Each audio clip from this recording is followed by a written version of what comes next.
वेदोद्धारक, धर्म एवं संस्कृति के रक्षक, अनाथों के नाथ, अछूतोद्धारक, समाज सुधारक, नारी शिक्षा के प्रबल समर्थक, सत्य के सूर्य बनकर इस धरती पर आए महर्षि दयानंद सरस्वती इस युग की महान विभूति थे। मानव जाति की उन्नति के लिए उन्होंने अपने कठोर तप से वे महान उपकार किए जिन्हें मानव जाति हमेशा स्मरण करती रहेगी। प्रस्तुत है महर्षि दयानंद जी के अतुल्य जीवन का वो अंतिम दृश्य जो जाते जाते भी समस्त मानव जाति को क्षमा का अद्भुत संदेश दे गया।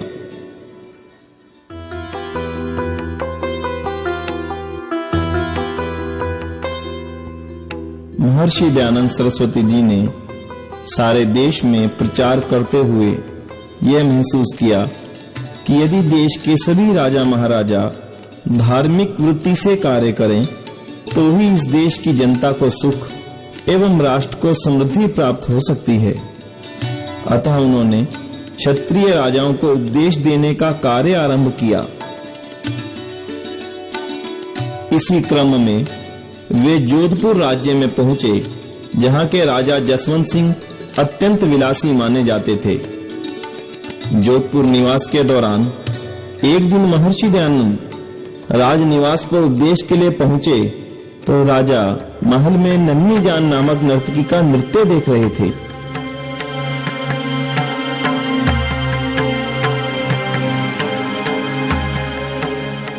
राजा को ज्यों ही महर्षि के आगमन की सूचना हुई तो उन्होंने तुरंत नृत्य बंद करने की आज्ञा दी और शीघ्रता से नर्तकी को वहां से ले जाने को कहा।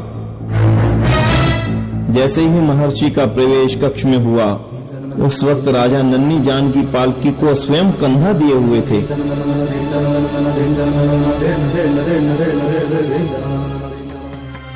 महाराज को जोधपुर नरेश का प्रणाम।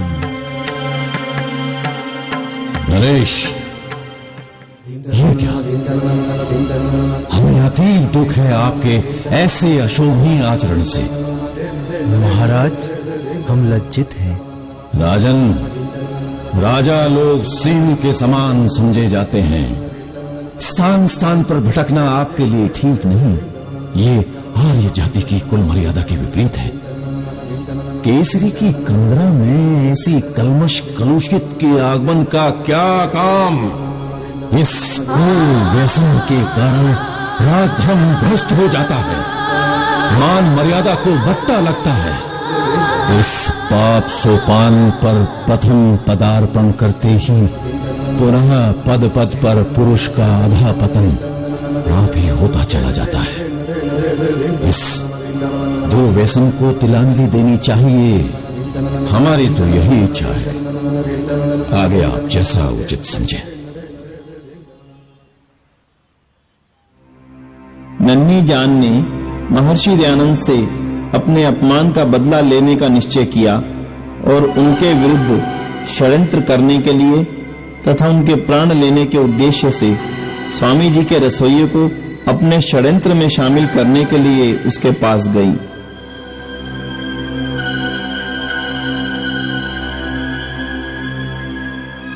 महाराज जगन्नाथ, आप महाराज दयानंद की भोजन सेवा में नियुक्त हैं। हाँ, कहिए, आपको कोई काम है उनसे? उनसे नहीं महाशय, मैं तो आपसे मिलने आई हूँ। कहिए, क्या काम है? पहले वचन दे, आप मेरा काम पूरा करेंगे। अरे पहले काम तो कहें।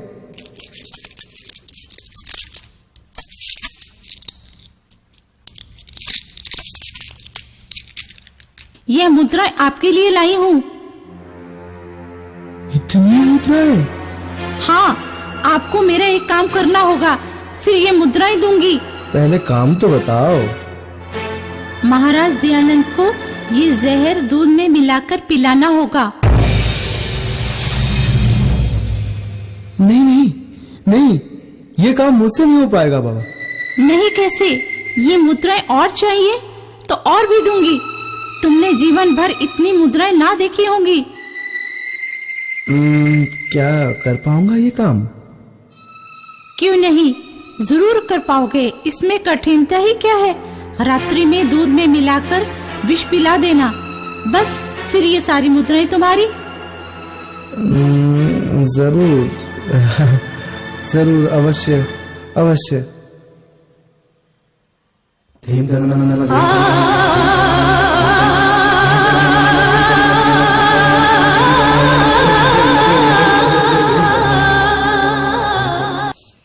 दूध पी लीजिए महाराज। लाओ वत्स।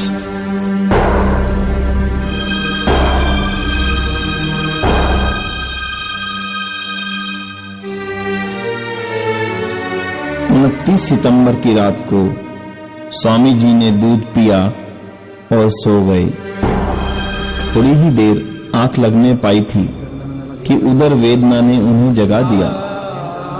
उन्होंने 3 बार वमन किया। वे स्वयं ही जलादि लेकर कुल्ले करते रहे। सेवकों को भी कष्ट नहीं दिया। प्रातःकाल देर से उठे, भ्रमण के लिए भी नहीं गए।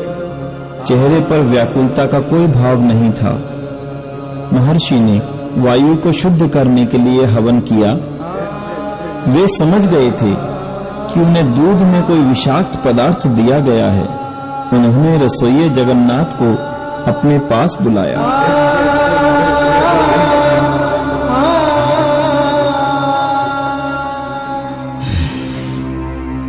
जगन्नाथ, यहां आओ। जगन्नाथ, क्या रात में तुमने दूध में कुछ मिलाया था? नहीं महाराज। नहीं, तुम सत्य नहीं बोल रहे हो जगन्नाथ। सच सच बताओ, क्या दिया था तुमने मुझको? कुछ नहीं महाराज। जगन्नाथ, मैं सत्य से परिचित हो गया हूं कि तुमने दूध में विष मिलाया था। नहीं महाराज, मुझे माफ कर दीजिए महाराज। मुझसे ये घोर अनर्थ हो गया। ये मेरे हाथों से क्या हो गया? मैं तो ऐसा न चाहता था। ये क्या हो गया मेरे हाथों से? तुम नहीं जानते जगन्नाथ, तुमने कितना अनर्थ किया है। मेरे इस समय चले जाने से मेरा कार्य सर्वथा अधूरा रह गया। तुम नहीं जानते इससे लोकहित की कितनी भारी हानि हुई है। अच्छा, विधाता की यही इच्छा है। महाराज, मुझे क्षमा करें। यदि यहाँ के नरेश को पता चल गया तो वे तुम्हारा बिंदु विसर्ग तक नष्ट कर देंगे। इसलिए मैं चाहता हूं, ये रुपए लो। जिसने तुम्हें प्रलोभन दिया था वो तुम्हें धन दे या ना दे, परंतु इस धन से तुम यहां से नेपाल चले जाओ। नेपाल राज्य में जाकर छिपने से ही तुम्हारे प्राणों की रक्षा हो सकती है। मैं तो संसार को मुक्ति का मार्ग दिखाने आया हूं, किसी को कैद कराने नहीं। इसलिए देर ना करो, शीघ्र ही यहां से चले जाओ। जाओ।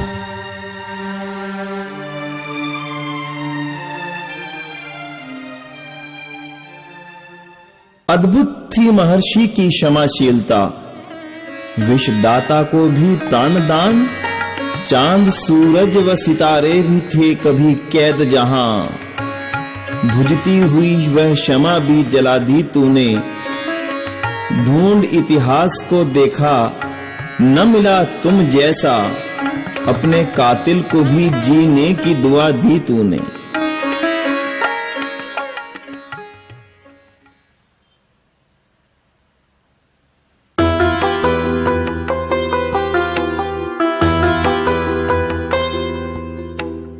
महर्षि जी का स्वास्थ्य निरंतर गिरता जा रहा था। कोई भी औषधि न लगती थी। पल पल, घड़ी घड़ी और दिन दिन में ये महारोग भीषणाकार होता चला गया।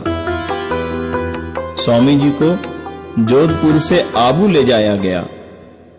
स्वामी जी तो आबू पर ही रहना चाहते थे, परंतु उनके प्रेमी जन उनका उपचार निष्ठावान सेवक डॉक्टर लक्ष्मण दास जी से करवाना चाहते थे। इसलिए वे उनसे अजमेर आने की प्रार्थना कर रहे थे। 26 अक्टूबर 1883 को स्वामी जी आबू से अजमेर के लिए रवाना हुए।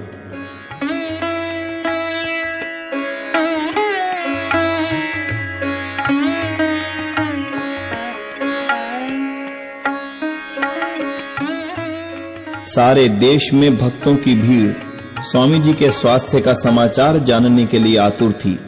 स्वामी जी के मुख, जिह्वा, कंठ, तालु एवं संपूर्ण शरीर पर छाले पड़े हुए थे। बोलने में कुछ कष्ट था। बिना सहायता के करवट भी नहीं ले सकते थे। पानी गले से नीचे नहीं उतर पा रहा था। अजमेर में उन्हें मसूदा के ठाकुर साहब के बंगले में ठहराया गया।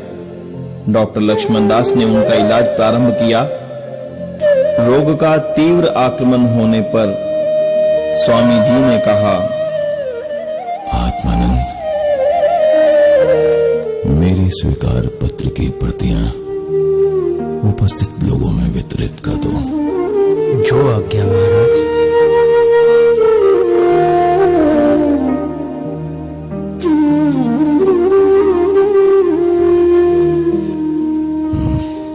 ये शाल और धन मैं तुम्हें भेंट करना चाहता हूं। महाराज, मेरे पास धन होता तो मैं सब धन आपके एक एक लोम पर निछावर कर देता। यदि मेरा उपचार शुरू से ही डॉक्टर लक्ष्मण दास के हाथ में होता तो विष देकर मुझे संसार से हटा देने का षड्यंत्र विफल हो जाता। कष्ट बढ़ने पर एक अंग्रेज डॉक्टर न्यूमन साहब को बुलाया गया। स्वामी जी को देखकर वे हतप्रभ से हो गए और कहने लगे, अमेजिंग, धन्य हो ऐसा महापुरुष। हमने ऐसी दृढ़ इच्छा शक्ति वाला मनुष्य आज तक नहीं देखा, जो सिर से पांव तक पीड़ा दूर हो और उनके मुख से तनिक भी आह ना निकले। ऋषिवर, आपका धैर्य आश्चर्यजनक है। 30 अक्टूबर को महर्षि के श्वास का वेग तीव्र हो गया। महाराज, आज कैसी तबीयत है आपकी? 1 मास के बाद आज आराम का दिन है। महाराज, इस समय कहाँ हैं? ईश्वरीय इच्छा में। वार्तालाप करते करते सायंकाल के 5 बज गए। महाराज, अब आपकी तबीयत कैसी है? अच्छी है। तेज और अंधकार का भाव है। सब आर्यजनों को बुलाओ और हमारे सिराने की ओर पीछे खड़ा कर दो। आत्मानंद जी, आप मेरे पीछे बैठ जाओ। वत्स आत्मानंद, आप इस समय क्या चाहते हैं? आपका ये तुच्छ सेवक रात दिन यही प्रार्थना करता है कि परमेश्वर अपनी अपार कृपा से श्री चरणों को पूर्ण स्वास्थ्य प्रदान करे। इससे बढ़कर त्रिभुवन भर में कोई वस्तु प्रिय नहीं है। वत्स, इस नाशवान क्षणभंगुर शरीर को कितने दिन स्वस्थ रहना है? बेटा, अपने इस कर्तव्य कर्म का पालन करते हुए आनंद से रहना, घबराना नहीं। संसार में संयोग और वियोग होना अवश्यंभावी है।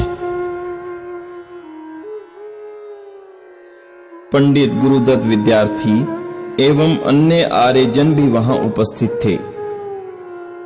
चारों ओर के द्वार खोल दो। बावली भी है।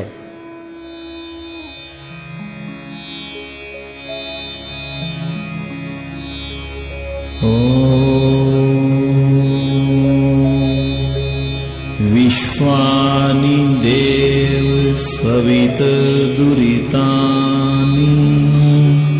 परासुव यद्भद्रं तन्न आसुव।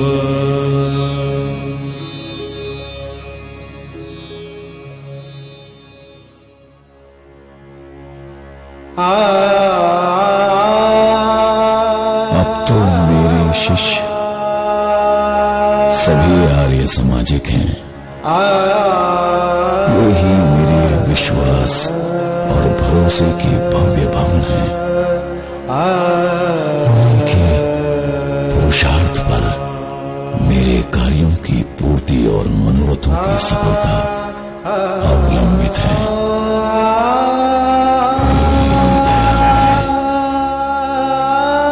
हे सर्वशक्तिमान ईश्वर, तेरी यही इच्छा है, तेरी इच्छा पूर्ण हो।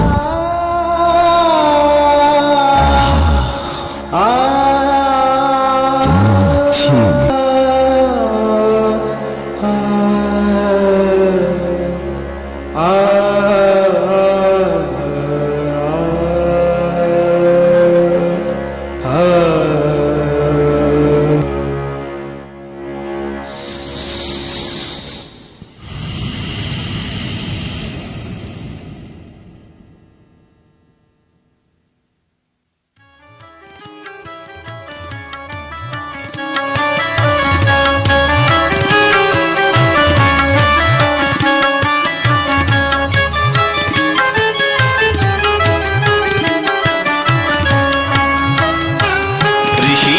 देह दीप जब कि बुझने वाला था, दिवाली कहने को थी सच तो वो दिवाला था।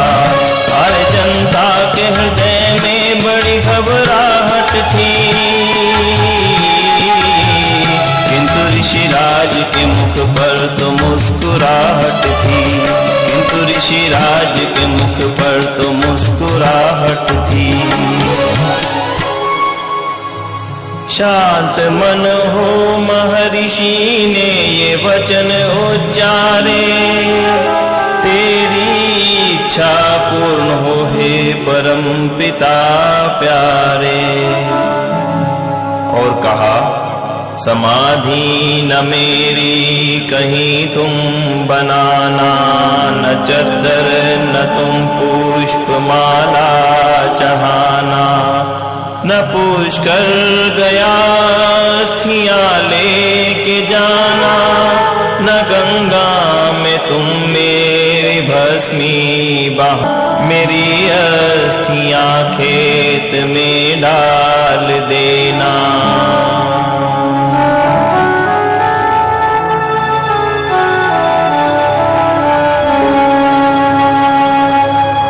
हाय वो छिन गया अनमोल हमारा मोती, दीप एक बुझ गया घर घर में जगा कर ज्योति।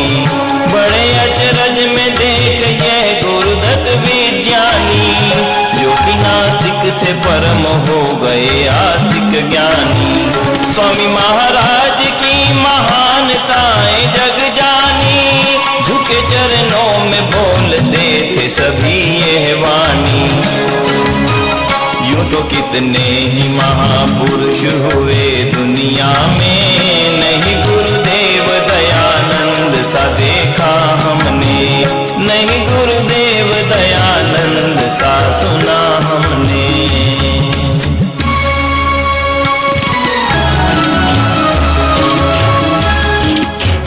जिसने मृत आर्य जाति को पुनः जिलाया है, आप विष पी के वेदामृत हमें पिलाया है। घर विधवा दलित अनाथों को दिलाया है, जिसने बिछुड़े हुओं को हमसे फिर मिलाया है। उस दयानंद के बलिहारी क्यों न जाए हम, क्यों न श्रद्धा से गीत ये प्रकाश गाए हम। कितने ही महापुरुष हुए दुनिया में, नहीं गुरुदेव दयानंद सा देखा हमने, नहीं गुरुदेव दयानंद सा सुना